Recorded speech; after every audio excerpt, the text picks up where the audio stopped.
예, 저 개인적인 가정 배경은 저희 부모님이 다 이북 출신이세요.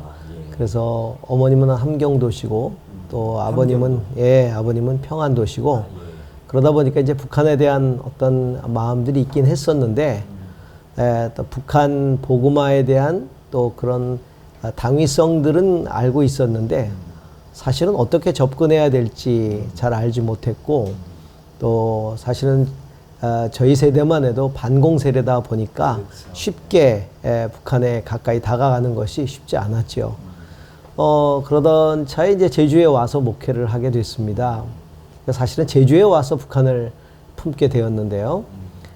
제주에 와서 교회를 개척하고 어느 날 새벽 기도를 하는데 제가 이제 1998년에 제주도를 내려왔는데 이기풍 선교사님이 1908년에 제주에 오셔서 복음을 전해 주셨거든요.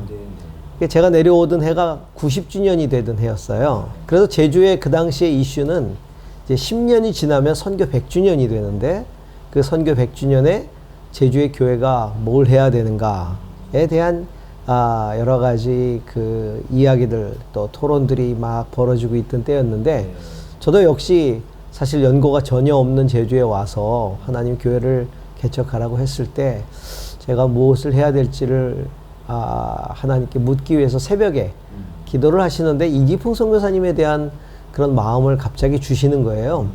그러시면서 이기풍 선교사가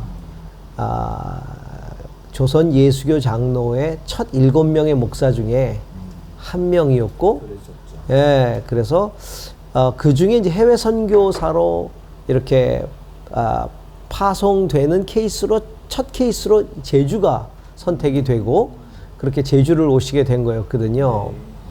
그래서 이기풍 선교사는 어떻게 보면 한국 교회의 해외 선교의 그 가장 첫 발걸음이었기 때문에 제주는 그 빚을 해외 선교지로 선택되었던 그 은혜에 대한 빚을 진 거기 때문에 해외 선교에 대한 빚을 갚아야 된다. 그리고 또 한 가지가 이기풍 선교사가 평양 출신이거든요.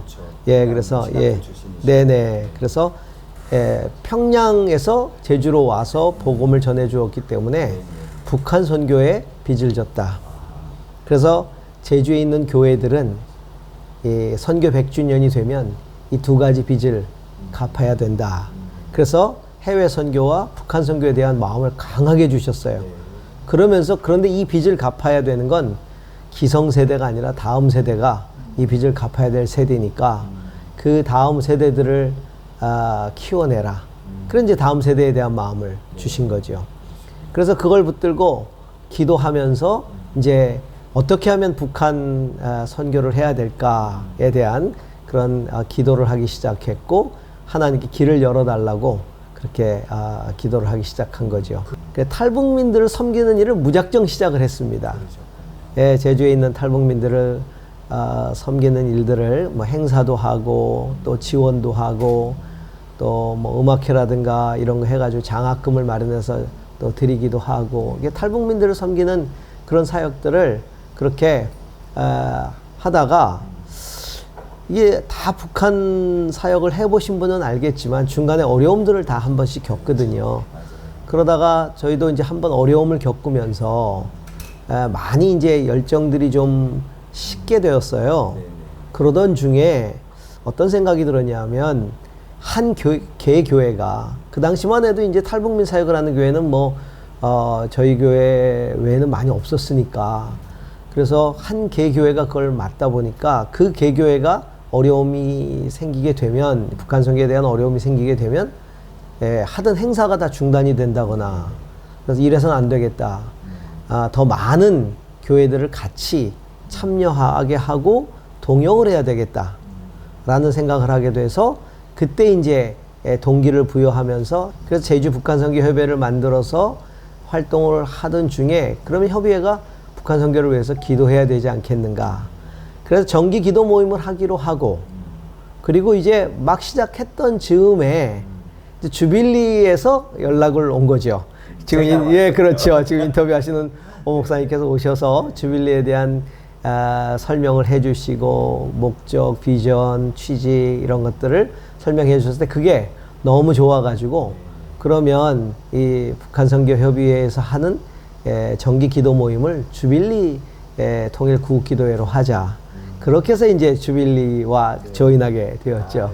아마 모든 주빌리가 다 공통적으로 그런 어려움들을 겪게 되었겠지만은 처음에 이제 이 통일선교 사역을 시작하면서 다들 의욕적으로 막 시작을 했다가 또 기도도 열심히 하고 또 뭐 여러 가지 일들이 막 일어날 것 같고 정말 곧 뭐 통일도 되어질 것 같고 뭐 문도 열릴 것 같고 그런데 자꾸 이제 이 남북 관계가 어려워지고 힘들어지고 뭐 그러면서 이제 사람들이 지치게 되고 그러다 보니까 이제 기도하러 오는 사람들의 숫자도 자꾸 좀 줄게 되고 제일 큰 어려움은 우리 스스로가 매너리즘에 빠지는 뜨거운 동기들이 참 민족 통일과 복음화의 그 뜨거운 동기들 시작할 때 가졌던 뜨거운 동기들이 자꾸 이제 좀 사그러들면서 그게 아마 제일 어려운 그런 문제인 것 같고요. 사실은 뭐 외적인 부분들이나 이런 것들은 그렇게 큰 어려움인 것 같지는 않습니다. 진짜 큰 어려움은 우리들 안에 있는 내적인 동기가 자꾸 이제 식어가는 것, 그게 제일 어려운 문제였던 것 같고 지금도 뭐 그걸 되살려 보려고 애를 쓰는 거고요. 네, 이게 주빌리 통일 구국기도회를 하면서 통일 그리고 북한 선교에 대한 그런 그 의식이 또 제주 지역에 좀 확산이 되고 또 그러다 보니까 북한 선교를 하는 교회 혹은 북한 선교, 북한에 대한 마음을 가지고 있는 목회자로서 이제 사람들이 인식을 하면서 그 북한 선교에 대한 많은 조언들을 구해오고 노회에서도 이제 뭐 북한 선교에 관계에 대해서 이야기를 할 때는 저를 좀 불러주시고 그러면서 이제 어떤 그런 의식을 확산하는 것들이 참 의미 있었다고 보고요. 그 저희 제주 지부가 시작될 때 그때 제가 기억하기로 숭실대학교 맞습니다. 그렇죠. 숭실대학교 한경직 기념관에서 시작될 때 그때 이제 제주 주빌리가 가서 창립하면서 같이 함께 전국 주빌리와 함께 하는 그 그것들이 굉장히 의미 있었고 또 저 제주 주빌리의 우리 식구들도 그렇게 그 함께 가서 기도하는 큰 기도 모임을 굉장히 의미 있게 생각을 했습니다. 그래서 뭐 뜨겁게 기도하고 때로는 철야도 하고 철야도 하고 그러면서 아주 뜨겁게 기도하던 그런 역시 우리 통일 구국 기도회잖아요. 그러다 보니까 통일 구국 기도회의 그 취지를 살려서 정말 뜨겁게 기도하던 순간이 제일 기억에 많이 남는 것 같고요. 작년에 이렇게 시카고에 가서 서밋을 하면서 또 우리 해외 동포들과 함께 이 통일과 민족 복음화를 어떻게 우리가 함께 머리를 맞대고 같이 한민족이 공동체가 돼서 그것들을 의논하고 또 같이 기도할까 하는 그런 장을 시작했다는 그 자리가 참 의미 있었다고 봅니다. 그래서 여기 우리만 이 민족 복음화나 또 민족 통일을 생각하는 것이 아니라 디아스포라 모든 한인들이 정말 그것을 위해서 함께 고뇌하고 있고 기도하고 있다는 것을 알게 되고 또 주빌리가 그것들을 또 함께 결집시키는 일에 쓰임 받는다는 게 참 감격스럽기도 하고 그랬습니다.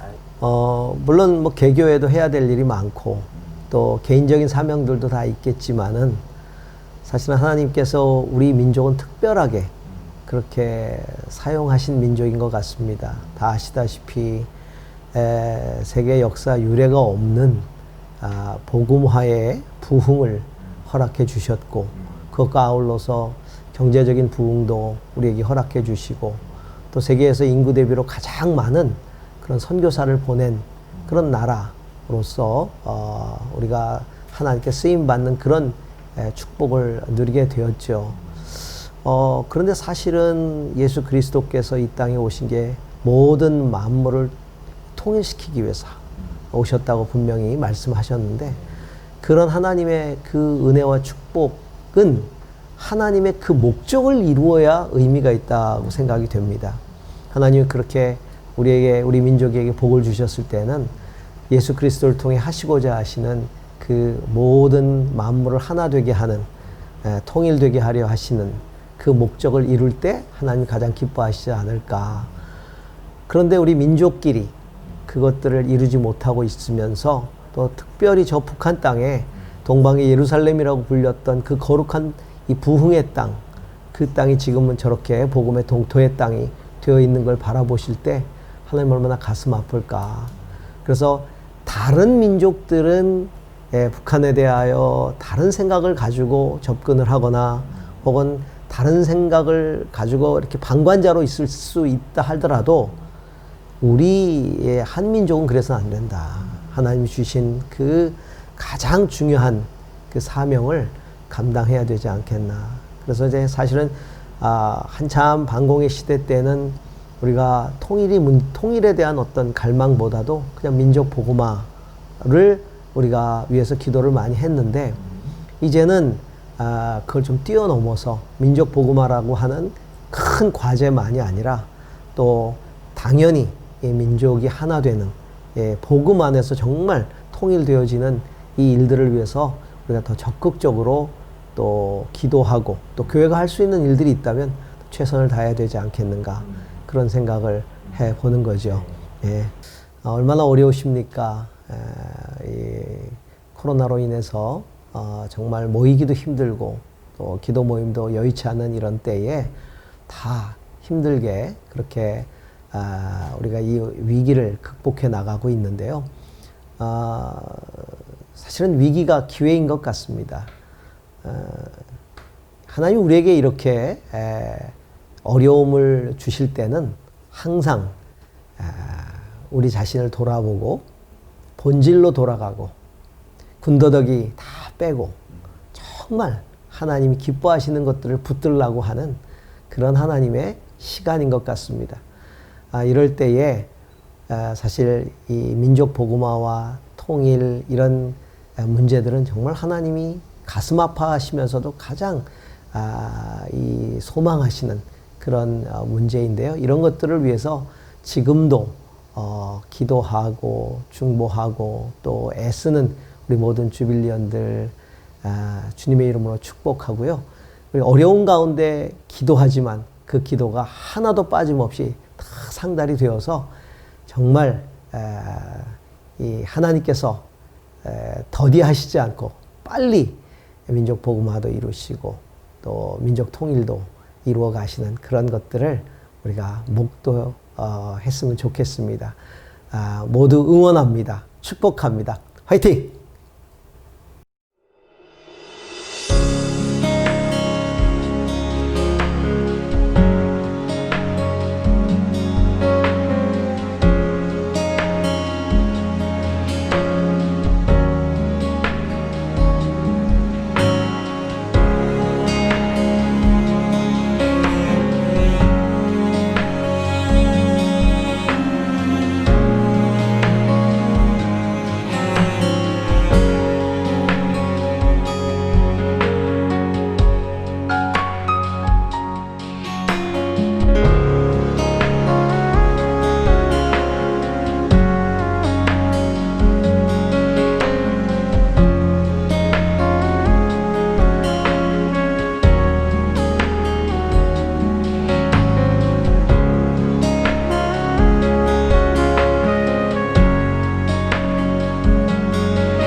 안녕하십니까. 아름다운 교회에서 사역하고 있는 허준호 목사라고 합니다. 언제 우리가 또 같이 함께 모여서 또 교제하며 또 예배할 수 있을지는 모르겠지만 그러나 자기의 있는 자리에서 또 하나님의 부르심에 따라 열심히 수고하는 여러분들을 축복하고 싶습니다. 저 또한 부족하지만 그 일에 동참해서 협력하는 그 일이 또 저에게도 기쁨으로 여기고 저도 열심히 또 제주 이 땅에서 그 일을 위해서 함께 기도하겠습니다. 우리 매년마다 주빌리에 큰 기도 모임이 있는데 그때 또 뵙고 인사하고 또 교제하면 더 기쁠 것 같습니다. 만나서 반갑습니다. 혹시 우리 주빌리안이 제주에 오면 뭐 이렇게 안내해 주시거나 뭐 맛있는 걸 사주실 의향이 있으신지요? 제주에 꼭 오십시오. 오시면 가장 멋진 곳, 가장 맛있는 곳으로 안내해 드리겠습니다.